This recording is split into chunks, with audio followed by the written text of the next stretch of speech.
Tongoyo, you can take note. Thank you. Honorable Speaker, I also want to say the statement is quite insufficient. Honorable Speaker, from a far look, this looks like there's a lot of conspiracy around that case. And Honorable Speaker, I am appealing to the committee to go beyond IPOA statement. There is a need, Honorable Speaker, for this National Assembly to go beyond the issue of getting a report from IPOA and actually form a commission of inquiry to know exactly what transpired, that is supposed to be independent, that involves also everybody that is being mentioned. Honorable Speaker, there has been mentioned two gentlemen that come from my constituency. And Honorable Speaker, those young gentlemen who are actually cousins had been arrested because of a road issue, a traffic matter. They were released. And then when they went for their vehicle, Honorable Speaker, they were rearrested and taken in custody, and they are being forced to write statement. Honorable Speaker, I beg for this National Assembly to take the issue of police misuse and misconduct very seriously. Let us try as much as possible to correct the image so that, Honorable Speaker, as my sister has said, we have to ensure the credibility of our nation is beyond reproach. Thank you. Otienda Molo. Thank you, Mr. Speaker. Mr. Speaker, the response as read is grossly inadequate. But it is because of our system that we cannot expect our own colleague to give us sufficient answers, because he can only rely on answers that has been given to him. Mr. Speaker, the issue of Ojwang demonstrates monumental impunity and disregard to the Constitution and the law, to an extent that, as seen together with what happened yesterday, it demonstrates total anarchy and a danger of sliding to be a banana republic if we are not already there. Mr. Speaker, first of all, I would suggest that to ask our colleague to bring better answers is to give him a task beyond him, because he will not get better answers. He is relying on the same police who told us that this was an issue of suicide. There is no way they can give us any better answers. Mr. Speaker, I would suggest that if ever there was a case where we should consider constituting an ad hoc committee, because Ojwang's death demonstrates what happens every day, except it does not come to the limelight. I would suggest that, Mr. Speaker, you consider constituting an ad hoc committee to look into what actually happened, and also to look into what happens to other persons in similar circumstances, so that the police can be brought to order within the Constitution and the law. Mr. Speaker, there are so many gaps in that responses. Number one, for starters, we have been failed by IPOA. IPOA cannot, as the person investigating police conduct, attend a press conference where the police are explaining their own conduct. You cannot do that. IPOA cannot come and tell us that they have arrested people and they are prosecuting people for murder when the central suspect has not written a statement to date. How do you determine then who should be taken to court if you've not interviewed Eliud Lagat up to now? IPOA has failed us, and we must call them to order. The other failure, Mr. Speaker, is in response to what now happened, the public outcry. I read the statement of 16th June 2025 by the DIG Eliud Lagat, where he says he has voluntarily stepped aside. Mr. Speaker, there is nothing like stepping aside in law. I invite, Mr. Speaker, that we look at the National Police Service Act, we look at Section 17, we look at Section 95A. Under Section 17, the President can remove the DIG, can retire the DIG, or can redeploy the DIG. None of those can be done by the DIG themselves.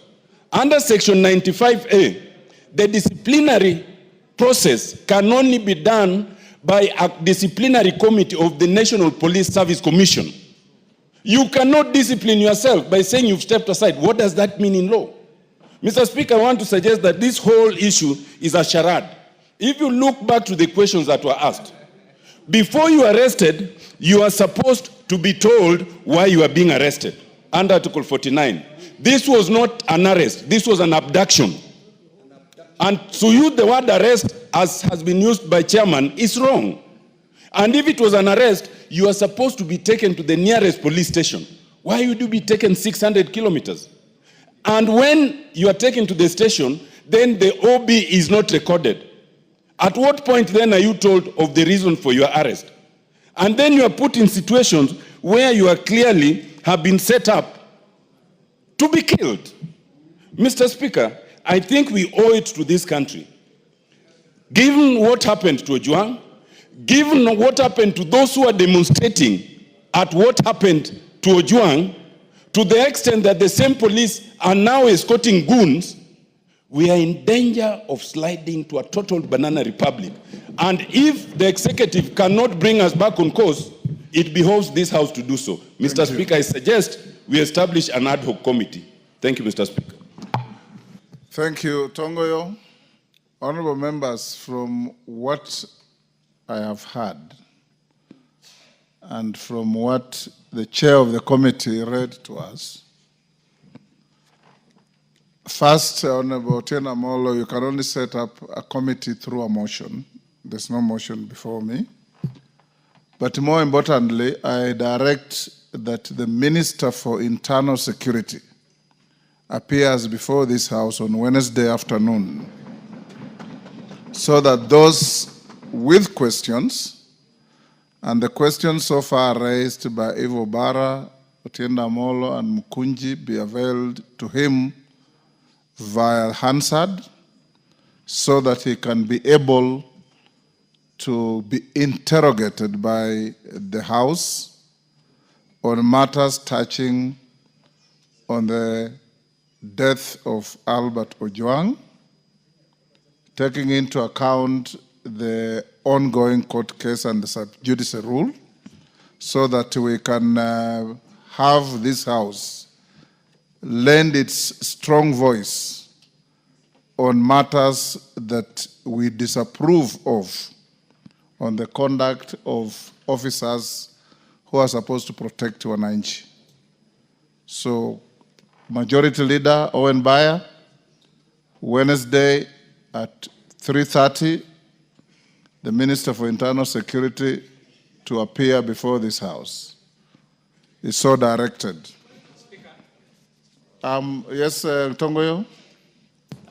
Honorable Speaker, I think on that one, I don't want to... Just one question, Honorable Speaker, that has come out clearly. As much as we all regret as a country, it was really a very unfortunate event, even to include what happened yesterday. Of course, we saw in the videos going around of a police officer shooting an armed, innocent Kenyan who was walking, doing his assault, which even inquired. We are lucky he's still recuperating in the hospital, although they say he was used a rubber bullet. Honorable Speaker, I think you just go to appreciate that IPOA had really done a good job, because in speed 5 days, okay, it's me talking. Order. It's me talking. Honorable Speaker, as much as we invite the IG, the minister, what we wanted from the Internal Affairs Unit is full cooperation. And when we're interrogating, Honorable Speaker, IPOA themselves confirmed to us that the IG and his team were really in full cooperation. Honorable Tongoyo. Yes. You can advise the minister to come with IPOA alongside him. Yes. Better that way. If he wishes to do so. Okay.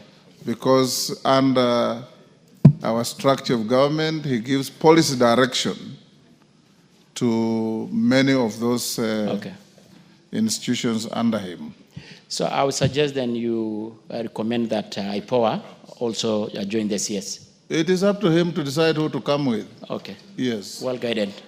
Yes, I don't want to escalate this. I've already given direction. What's your point of order, Millie? Thank you, Mr. Speaker, and I do appreciate that you don't want to escalate this. and because you have actually requested the CS to come. I've not requested, I've directed. Directed, thank you. Yes. You have directed, and I'm glad that you have corrected me one of a few times when I'm happy when I'm directed. That is directed. Let him be here. And the reason is because the issue of security actually resides in this house. And I know and I want to commend the committee because they've done a very good job. But the house, the entire house needs to be seized of this matter because it's our primary mandate to oversight the security. But Mr. Speaker, even as the CS is coming, there are other issues that are arising that we would want him to deal with. Number one, only 2 days ago, Mr. Nditi died in a police post in my constituency, allegedly by suicide. Mr. Speaker, again in, I think, Nyando or somewhere, somebody else died allegedly by suicide in a police post. You know what you should do, Honorable Millie? File additional questions on the issues you are raising. And any other member who has similar issues, file questions so that we pass them on to the minister as he prepares to appear here on Wednesday, and be at hand to interrogate him on all these issues so that he can be able to not only satisfy the House but the country on the situation surrounding Albert Ojwang, the Onditi you are talking about, the shooting in town yesterday, and any other matters within your knowledge that requires the minister to be brought to his attention and to answer fully to the House. Yes, Millie? Thank you, Mr. Speaker. I stand guided, and I will be doing that. Mr. Speaker, yesterday when I was speaking here, I was informed that the person who was shot yesterday, who unfortunately I'm told has died, I don't know if he has died, the one we are saying was shot by, is not dead. Or I'm happy to hear it's not dead, and I hope.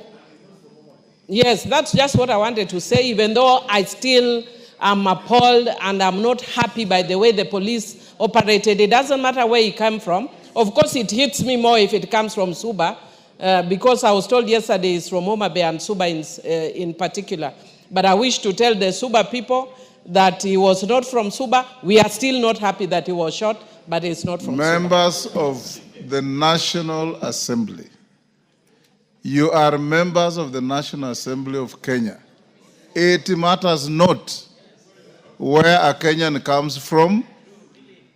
The pain of a Kenyan in Mandera, in Busia, in Homa Bay, in Kwale is the pain to all of you. And that is as it should be. Let's go on to the next matter. Go back to messages. That matter, hold your horses to Wednesday. Go back to messages. Robert Mbui, you will speak on Wednesday. The minister will be here.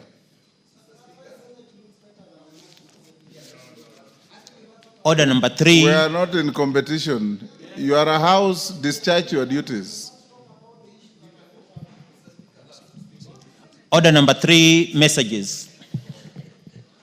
Honorable Mbui, I know you have said that to me elsewhere, and I agree with you. It is, you and I were shot at when we were together. My car was smashed. Honorable members, be here, Robert, on Wednesday. I'll give you